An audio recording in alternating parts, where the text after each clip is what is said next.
Matahari Riyadh menggantung garang, memancarkan panas yang sanggup mengelupas kulit. Di sudut tersembunyi garasi bawah tanah istana megah milik keluarga Al-Fayyad, Yono, seorang TKI asal Pemalang, sedang berlutut. Tangannya yang kasar dan penuh noda hitam menggenggam sebuah kunci pas. Di hadapannya tergeletak sebuah motor antik, Brove Superior SS100, tahun 1930-an yang tertutup debu setebal 1 inci. Astaga, motor ini seperti jantung yang berhenti berdetak, gumam Yono, menyeka peluh dengan kaosnya yang sudah lusuh. Tiba-tiba, suara langkah kaki yang anggun bergema di ruangan beton itu. Seseorang datang dengan aroma parfum oud yang sangat mahal. Yono menoleh dan terpaku. Di sana berdiri Ratu Dalila, penguasa tunggal kekayaan keluarga kerajaan yang kecantikannya sering disebut mampu meredupkan cahaya rembulan. Apa yang sedang kau lakukan pada harta paling berharga mendiang ayahku, ya Khadim? Pelayan? Suara Dalila dingin, tajam bagai belati perak. Yono segera menunduk.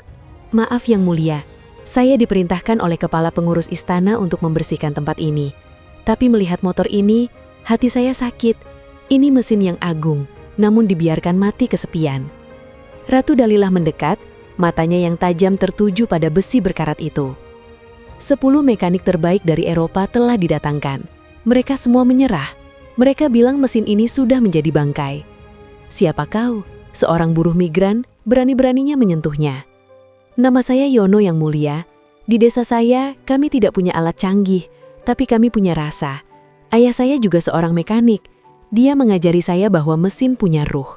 Jika yang mulia mengizinkan, beri saya waktu 1 bulan. Jika ia tidak menyala, silakan potong gaji saya dan pulangkan saya ke Indonesia tanpa sepeser pun. Ratu Dalila terdiam. Keberanian lelaki di depannya ini sungguh gila.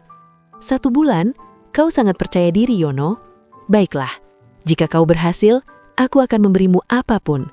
Jika gagal, kau akan tahu bagaimana rasanya kemarahan seorang Dalila. 2 minggu berlalu, Yono tidak lagi kembali ke asrama TKI. Ia tidur di samping motor itu, hanya beralaskan kardus.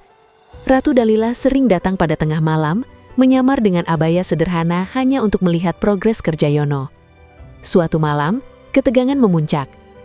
Kenapa belum ada suara mesin sedikit pun?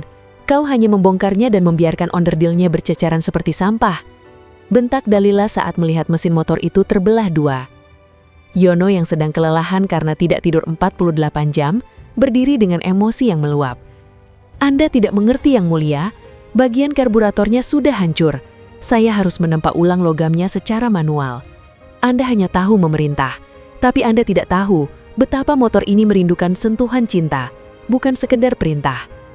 Kau berani membentakku. Wajah Dalilah memerah. Aku bisa menghancurkan hidupmu dalam 1 kedipan mata. Lakukan saja, tapi ketahuilah, ayah Anda menyimpan surat kecil di dalam tangki bensin ini. Saya menemukannya kemarin. Beliau tidak ingin motor ini dijual atau dipajang. Beliau ingin motor ini dikendarai oleh orang yang benar-benar mencintainya. Dan Anda bahkan takut menyentuh debunya. Yono melempar secari kertas kusam ke arah Dalila. Dalila mengambil kertas itu dengan tangan gemetar. Itu tulisan tangan ayahnya. Untuk Dalila, putri kecilku, jangan biarkan kenangan kita berhenti berputar. Hidupkanlah dan carilah kebebasan. Tangis Ratu Kaya Raya itu pecah. Di ruang bawah tanah yang sunyi itu, sang penguasa bersimpuh di depan seorang kuli. Maafkan aku yang mulia, aku terlalu takut menghadapi kesedihan atas kepergiannya, sehingga aku membiarkan motor ini mati.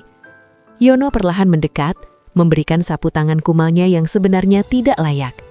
Jangan menangis yang mulia, kita akan menghidupkannya bersama. Bukan sebagai ratu dan pelayan, tapi sebagai 2 orang yang merindukan sosok ayah. Keakraban Yono dan Ratu Dalilah mulai memicu fitnah di lingkungan istana. Penasihat kerajaan yang licik, Syekh Hamzah, merasa posisinya terancam. Dia tidak ingin Dalilah menikah dengan orang asing, apalagi seorang TKI, karena dia mengincar harta sang ratu.